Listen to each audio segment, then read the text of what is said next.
In this episode, number 4 of the Ed 10 Grow Show, I'm going to give you 3 ways and how you get your team more productive. Let's go.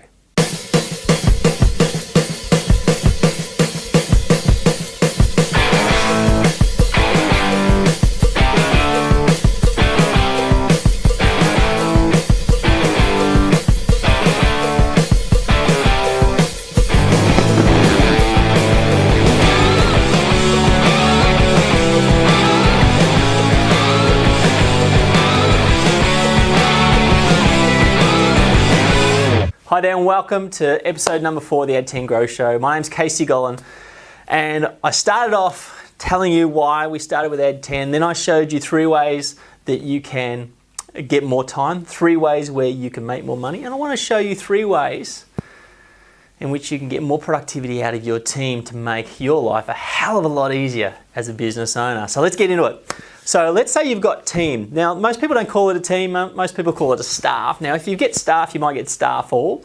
But what we're optimally looking to go for is to build a team that builds your business.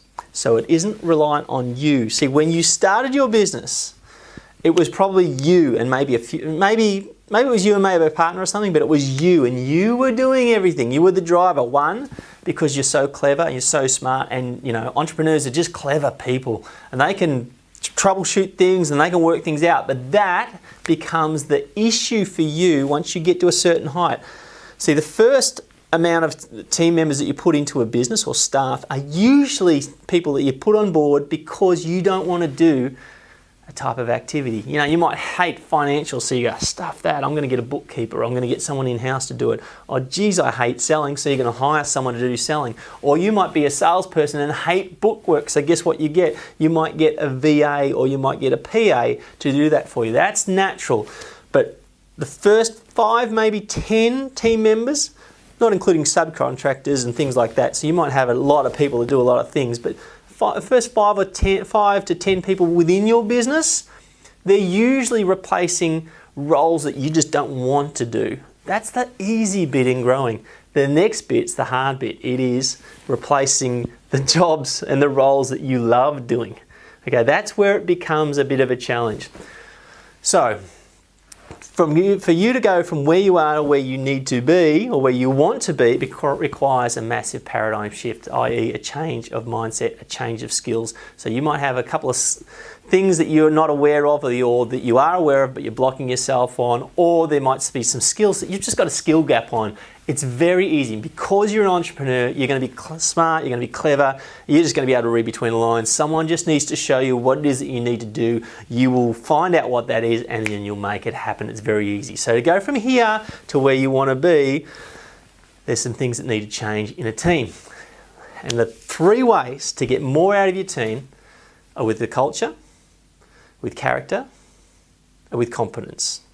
That's the 3 main areas that we work on here at Ed 10. Now, those 3 areas are very deep, but let me just give it a bit of an overview, a bit of a Google Earth look on what culture, character, and competence is in building a team. When you build a team, the number 1 priority is to be a winning team.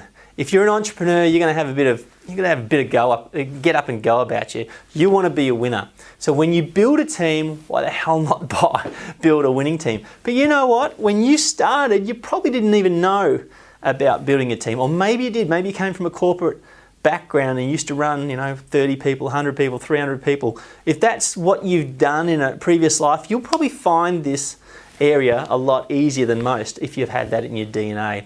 Or you've had that in your experience. So if you have it in your experience or in your DNA, you're probably going to go through this very easy. For those people that don't, it's very scary because all of a sudden you are in control of this first phase.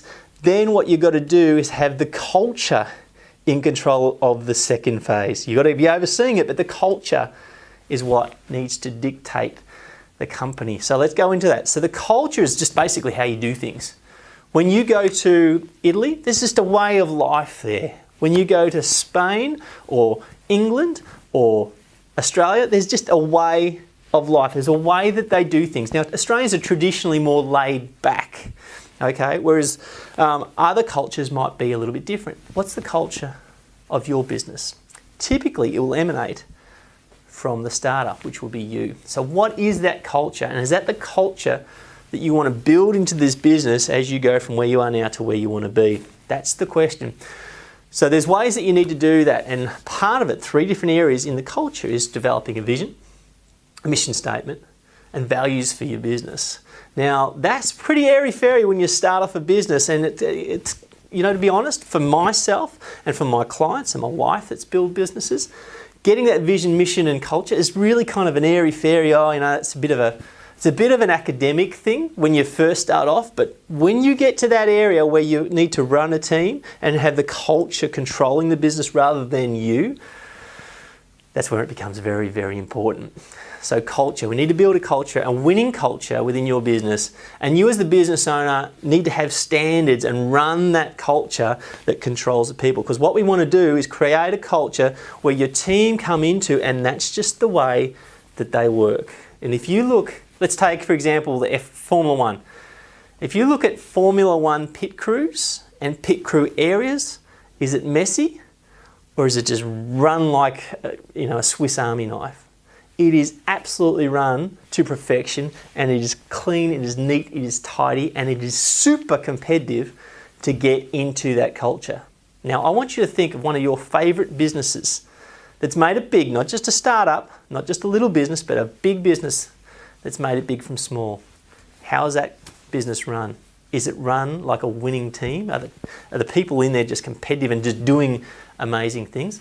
I bet you they are. And that's what you need to build in your business as we move you from being in the business to being on the business to take it to that level that you want to take it. So, culture. So how do you want to do that? You want to do that by bringing in people with the right character.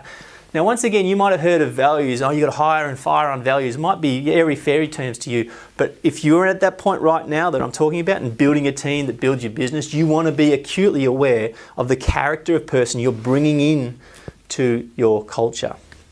And you want to bring in people that just fit your culture. So, for example, a Russian that goes and starts to live in America, or American that goes to live in Russia, because of the movies that they've put out, it might be a little big clash of personalities, right? It's just because there's a bit of a cultural difference between those two countries. So when you're running your ads, when people come to your website, when you are recruiting people, you've got to create a world that is clearly evident to the team member coming into your business that that's how you do things. Make sense? That's where we want to do. So to do that with your culture, you've got to find the right people that fit your culture. So start off with defining your culture, your values, and then define the type of person in terms of behaviour style, in terms of their values that fit your culture, and you'll just know that they're the right sort of person once you get this down pat. And then lastly, the third part is their competence. What most people do is they switch that character for competence. They're looking for someone that can come in and run and just do a good job. And sometimes they do, but then after a while, they're just not the person that you thought that you hired. And that's because the character wasn't put first. You've need to hire on character, and if you've got a good character person, the competence can be trained in them, particularly if your culture is when you hire a new person into your business, the role of that person is not just to learn, but it's also to document what you've taught them, because you build a process with new hires. So even if those new hires don't work out, you've already got a process that's been documented. So future new hires don't have to learn this much from you as a business owner or from your team. They can learn that much from the already documented procedures and then get the other bits. So that's how you've got 3 ways to start building a championship team culture in your business so the team can build your business. And that, my friend, is how you bring the time, the money, and the team together. You work more effectively with your time to build a team that builds your business with the right business model that can make you millions. And that's what Ad10's about, and that's how I've helped all these clients that you've seen on ad10million.com/clients to add millions to the business. And I want to do that for you. And so take on what you've learnt from this video, or if you're listening in iTunes, this podcast, or anywhere else, take on these things, embed them, and search for more to be able to instill a great culture with great characters of people, with the right competence of the people that you've brought into your business, so they can build the business with you. And that's just another way that you can add 10 million to your business. So my name's Casey. Thank you very much for listening. We're going to talk in the next episode about something super cool. So you join me then. You take care. Now, if you really like this, please comment, like it, share it, and tag someone in, or tag a lot of people in, so they can get this information too. So if you know someone out there that needs to hear this, tag them in so they can go through it as well. Thank you very much. Look forward to crossing paths with you in whatever form soon. You take care. Bye.